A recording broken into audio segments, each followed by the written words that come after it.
And then one time behind me, I saw like a light, and I looked back and I didn't see anything. Like, what was that? And my mom said this is probably like the Holy Spirit I saw behind me.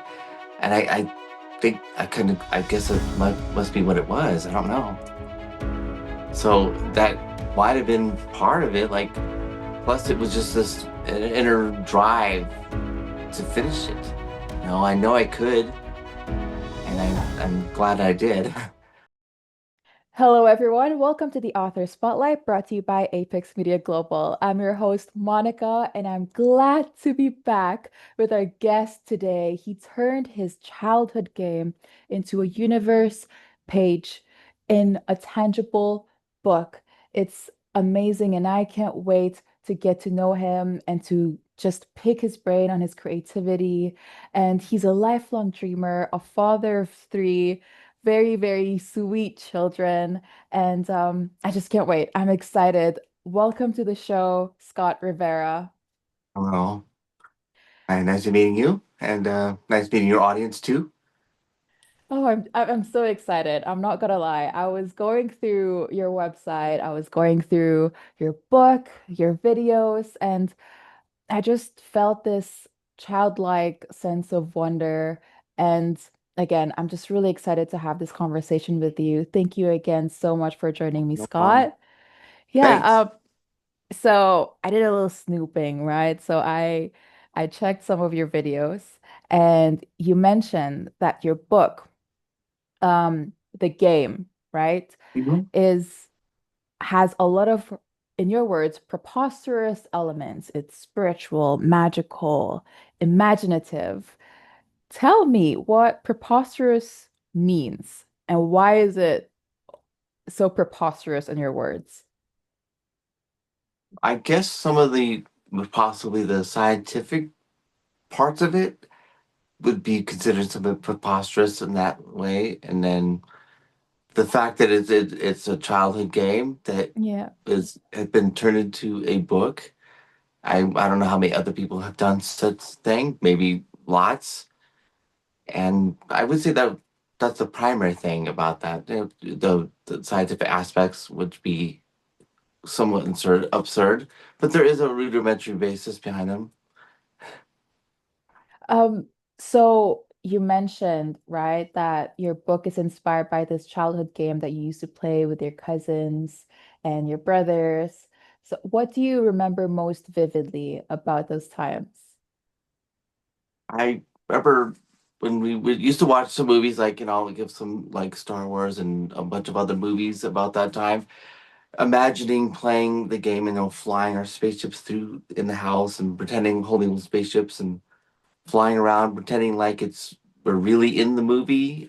And that was probably the most vivid aspect. And see like a basketball in the backyard, you pretend that's a planet, you fly towards it and with your spaceship and sound like you're going into the planet and stuff like that. Probably very vivid imagination, I think. Yeah, I could tell that you have a vivid imagination. And when you're young, you look up to a lot of characters that you perceive as strong or as someone that you want to be. So when you were young playing these games, which characters inspired you the most and how did you resonate with them? Well, if as far as like movies go, I would probably say like Indiana Jones and Raiders of the Lost Ark because I like that spirit of adventure and action and being out there and doing stuff. That's always what I had in mind when I was playing our games and scaling over lava pits and I don't know how many kids play like there was a lava pit in the backyard. You can't step Yeah. on certain parts because it's a lava pit, stuff like that. Yeah, like the floor is lava. You step Yeah, on the it, you're floor is dead. lava. Yeah. Yeah. Never gets old. I think Yeah. every kid's played that. Yeah. Do your children play that? Have your children ever play that? Yeah, actually, I remember we used to play like on Thanksgiving Day when they were little. I would get my old toys out. They were just like, Transformer toys and Star Wars toys, and we'd play with my old toys we'd play my game, our childhood game, with my own kids, and they loved it. They was look forward to Thanksgiving Day playing with my old toys. That's such a unique experience for your Yeah, children too, right? Something that you pass on more than just tangible things, but an experience and something that they share with exactly. you and a piece of little Scott in them. You kind of like Hmm. see a mirror of yourself. That's so beautiful, right? And you see them like just enjoying the game that you once enjoyed with your brothers and cousins. I can't imagine Yeah, what joy you would have as a father, watching your kids play that too. Um, yeah, it really that's is. yeah, it's wonderful. Um, so about your book, you Hmm. also mentioned that you rediscovered the unfinished manuscript during the hardest chapters of your life. What was it Oh yeah. like picking it back up? And was it painful or like comforting, energizing, or again, like kind of seeing little Scott again? Yeah, I started writing it probably like 20 years ago, and like I said, life got busy, how things happen, put it away, and then I rediscovered it. I think it was mostly energizing and that invigorated, like this is a great story, and I want to put it on paper. I want the rest of the world to read it and maybe play the game with us, in a sense. So I think it was inspiring myself. Like I got to finish this. It's great. I know I have enough story to fill this entire book easily. Yeah. Tell me more about this divine voice that urged you to finish the book. How did that spiritual or emotional push shape your writing? Well, I would say one time I used to write when I was laying in bed before I would go to sleep. I would lay in bed and write. And then one time behind me, I saw like a light, and I looked back and I didn't see anything. Like, what was that? And my mom said, this is probably like the Holy Spirit I saw behind me. And I think I couldn't, I guess it must be what it was. I don't know. So Ah, that might have been part of it. Like, plus it was just this inner drive to finish it. I know I could, and yeah. I'm glad I did. Yeah, and you did. But I'm so curious. Tell me more about this light that appeared. Did it ever appear again? Or did it whisper something in you? Or was it like just something that you innately knew? I guess I innately knew that it was probably the Holy Spirit behind me and that warm, comforting feeling that you probably would expect. So I remember feeling that too. And like I said, after that, I was full board on trying to finish my book and write it day and night, night and day, any chance I could. Wow. Was it something that you had to tap into constantly, or was it something that was always with you? You mean the writing part? Like the feeling, the light, the voice, the drive. I think it was like inherent. It was just always kind of there, and I knew that I wanted to finish the book, and that added that extra layer of being able to persevere through the hard spots, because there's always going to be hard spots. You just gotta push your way past and keep on it. I think that's Yeah, for anything you'd want to do in life. You gotta keep moving, keep persevering. absolutely. And speaking of hard spots, what were the biggest challenges while turning the childhood game into a structured book?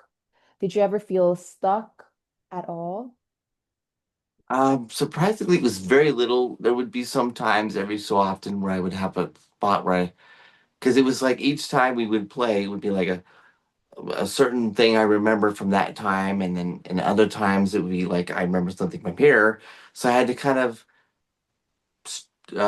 put it together into one cohesive story that made sense, and Mm, as a game. So there was some spots that I know they wanted to get from here to here, but how do I get them there? And then that was maybe the tough spot, if anything. But mm. I easily could figure it out. Something, just think of any crazy thing, and it'll because imagination. Yeah. It'll work And out. it does. And it's amazing that it comes so naturally to you.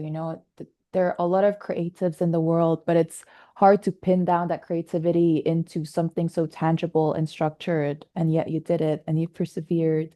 Um, and Speaking of, a lot of people give up on their big dreams after hardship. Yeah. Um, what would you say to someone who goes through that? Because I know like your whole message is always perseverance and not giving up on your dreams and imagining a better day. And so, what would you say to someone who has shelved their dreams? Oh, okay. And they want to complete it. It would be like almost like continuing like baby steps. Mm, There'd be times where I would be like, I don't feel like doing this, but it's like I'll just write one sentence, and then mm, one sentence turns into a paragraph or a page or two because you just had to get light that fire underneath you to get to do it. I mm, guess is the way to say it. To starting, and then the rest will carry it through a lot of times. mm. Uh, I mean, it's wonderful to hear um, from someone who has actually gone through hardship and who has actually experienced immense amount of grief and has persevered. That advice means a lot because you've been through it. And Yeah. I know, like before the interview, I kind of pointed out the Vincent van Gogh painting behind you, and you said your daughter painted it. It's so beautiful. And Yeah. on the topic of grief, even Vincent van Gogh, he was inspired by his grief. Um, Yeah. what about you? How do you process your own grief? And do you always turn it into creativity? I think I do because a lot of times when I'm not with my kids or work, I would spend a lot of time alone and basically just focused on whatever I'm doing. That's I guess, one quality I have that to be able to focus and shut out all the other distractions. And that's hopefully what gets me through my projects or whatever I wanted to work on. And like I said, that's one of the biggest difficulties people have is just staying focused and on target to complete whatever they're after. How do you keep on keeping on? How do you keep your eyes and lock in on the prize, and continue despite it all? In the sense of grief, I would say, well, like I said, I don't know, I guess I got past that part to some degree. I mean, I guess Mm, everyone goes through depressing parts in their life, and you have to kind of, I guess, channel that into some sort of creativity. And mm, I have been able to do that. Like I said, just it maybe takes my mind off of things and just by focusing on some craft because there's a lot of artwork that I'm working on currently for another book, and that takes a lot of time, and I enjoy it quite a bit. So that channeling that depression or the sense of grief into something that's tangible and real, and hoping people can do that too. yeah.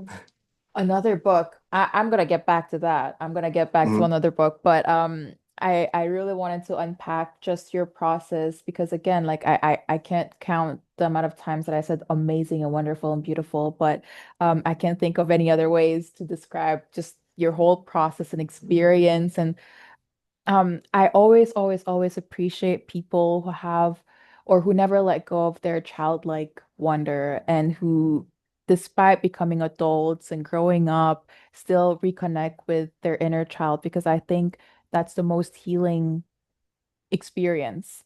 And I feel like children are the wisest people that we know because they're so unhinged and imaginative, and I think you really embody that. Um, so I don't even know where I was going with this, but I just wanted to get it out there. Yeah. Um, Well, I um, totally agree with that statement. That makes a lot of sense. yeah, well, thank you.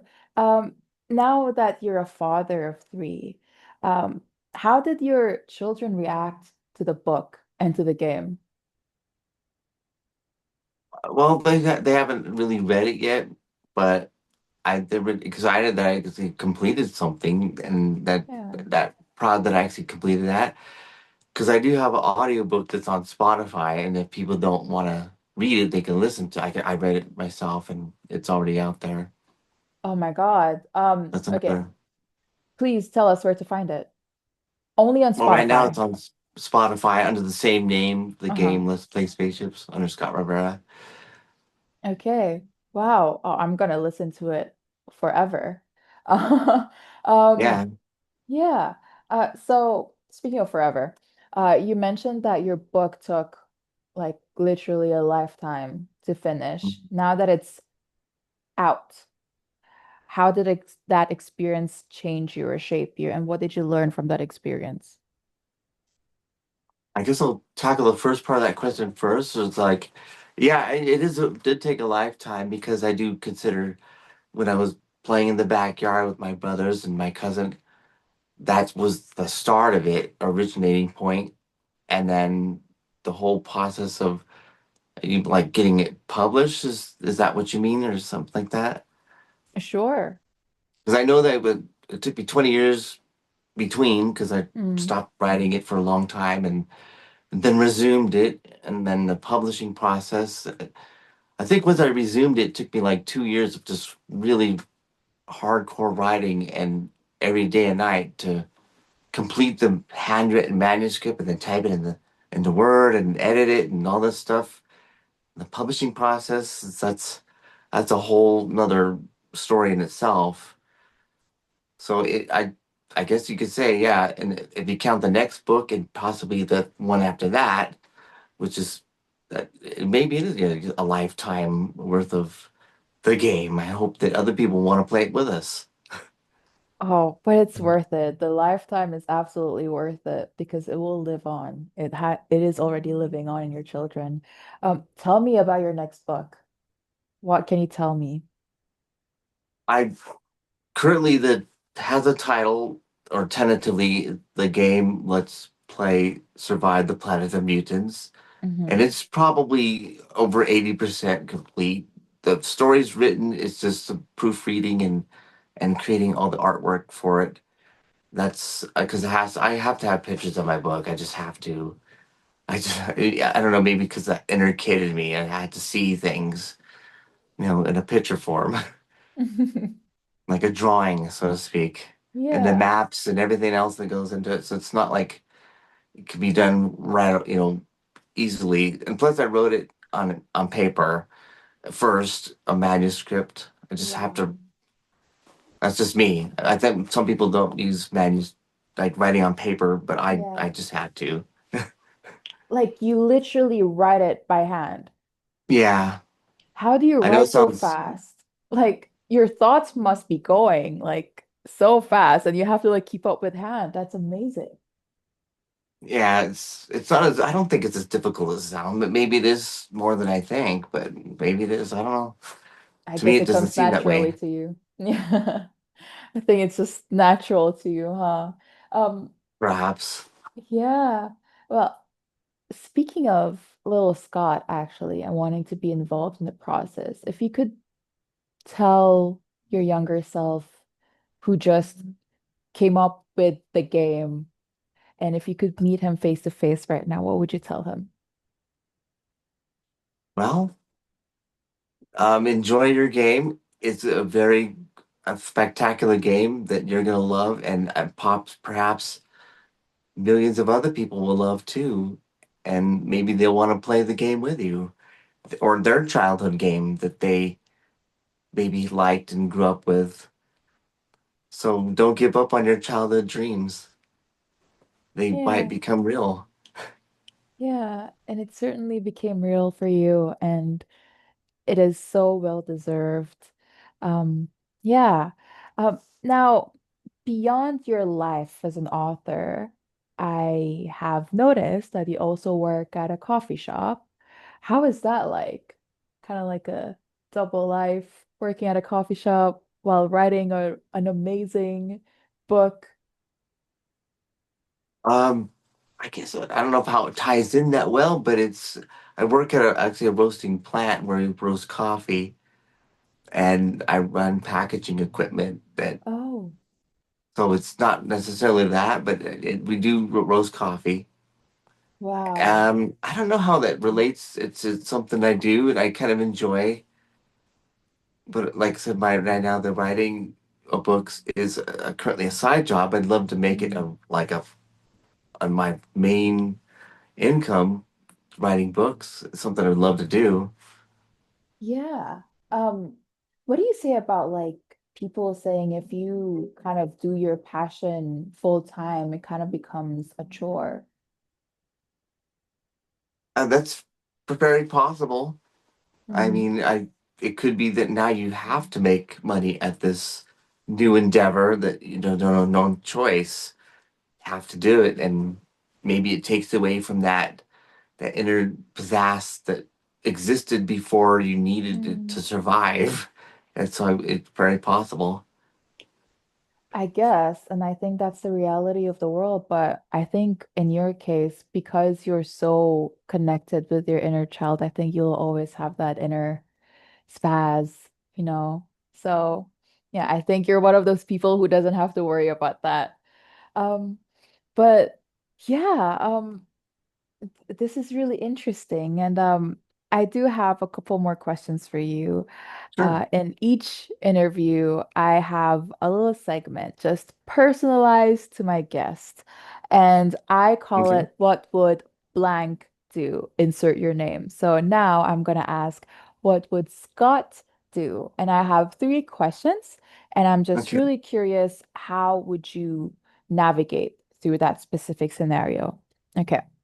So the first question is that let's say you were transported into the universe that you created within your own game, the game, Okay. um, as one of the characters, and you have only 5 minutes in that world. What would you do? In that world,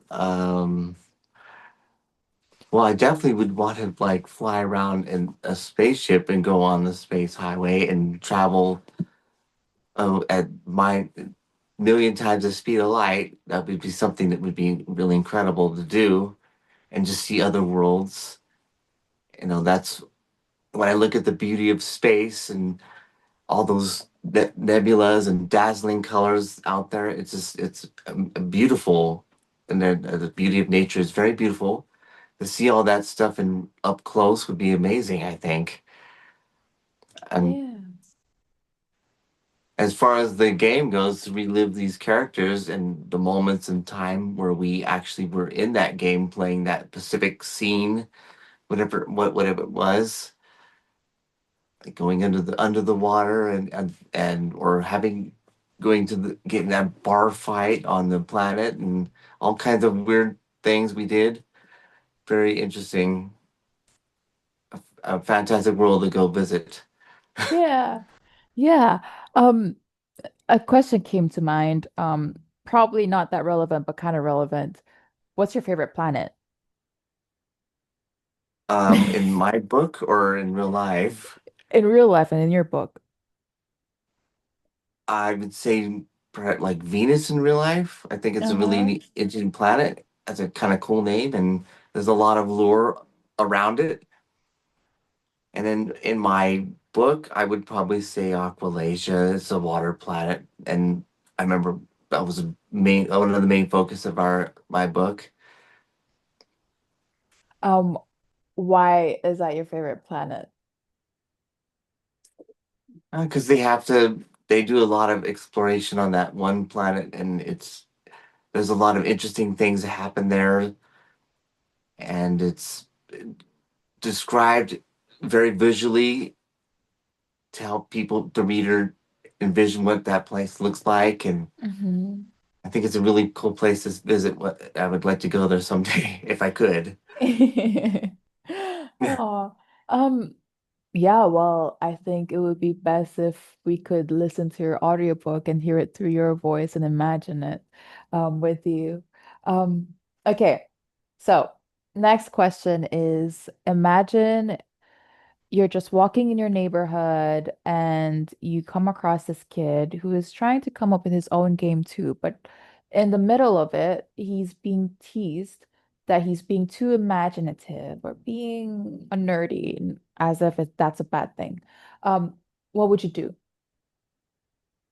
Well, I would give him advice saying, I used to be just like you, and I think that having an active imagination is a beautiful thing, especially for a young child. So don't pay attention to those kids. They don't know what they're missing out on. Kind of have your childhood dreams live as long as you can have them live on. So don't give up on it. That's kind of what I guess I would tell them. Hey, disregard all that mocking and ridicule that you might experience. Mm, yeah. And that's very sincere. You know, a lot of people say a lot of like poster positivity. But like honestly, I genuinely mean it when like you say it. I could really tell that it's very sincere and it's coming from the depths of your heart. So, yeah, I think if you ever mentored children, I think you would do a really good job. Um, so, okay, last question. What would Mhm. Scott do? Let's say um, someone finds a notebook from a story they wrote when they were like 5, and now they're like 31. And now they look back and they feel like, oh, little old me had so much to offer, but I think I've missed my chance. What would Scott do? Are you talking about like if they wanted to perhaps write a book or something like that, or is it just a Yeah. diary? Yeah, like a story or like maybe Okay, yeah. I would probably say it's worth a shot. I mean, if you really believe in this with your heart to go after this and perhaps get it published, then I think you should. I'm I I would think I got some advice from my mom and a very close friend who recently passed away, but she told me to get it published, and I said, because at first I wasn't going to publish it, and I took their advice and I did so, and I guess you could say the rest is history. And I'm very glad that I like listened to their advice because I think you just want to complete the entire thing all the way to the end, you know. So I would say, yeah, go ahead and complete it. That definitely would say that it's worth going after that kind of thing. Yeah. And I'm glad you listened to their advice. And I'm sorry for the loss of your close friend, and I'm sure that Hmm. she's really proud. Um, yeah, so that's all the questions that I have for you for now. Um, Hmm. Now, aside from your audiobook, where can our viewers find your book, The Game? Well, it's on Amazon, of course, and also I have on my website. I think there's an active link that just takes you right to the Amazon page, anyways. But you can find it on Amazon. There's also a deluxe version that's available that has new artwork from the Reading Glass books. It was published under that. And of course, the Gotham book, the original version, is out there, both hardcover and softcover. But I think the audiobook, I'm really proud of it. I think it came out very good. It Yeah, has music, sound effects, voice effects. It's full production and everything. I love it. I love it. And I'm so excited for your next book. Do you have a timeline? Uh, Possibly later at the end of the year, I would hope. I I guess that's the closest estimate. It's still a lot to do, but probably at the end of the year. Oh, that's amazing. Oh, I can't wait. I can't wait. And hopefully I'll have you back for another conversation. So yeah, okay. So your website is scottriverabooks.com, right? Yeah, Yes, exactly. exactly. And we'll link it down in the description as well. And yeah, Scott, thank you so much for your time.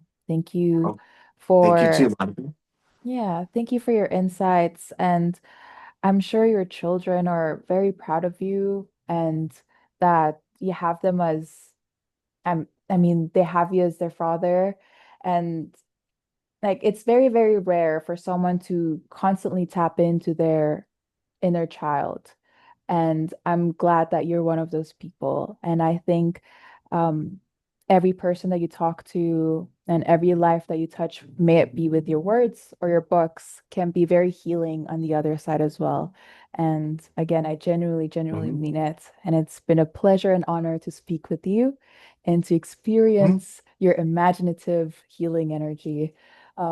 Yeah. And hopefully, I'll also encounter that light that also whispered to you, that divine voice. Maybe it will reveal Yeah, itself to me hopefully. too. Yeah. I Yeah. wish that I miss anybody. Yeah. Well, put in a good word for me. But yeah.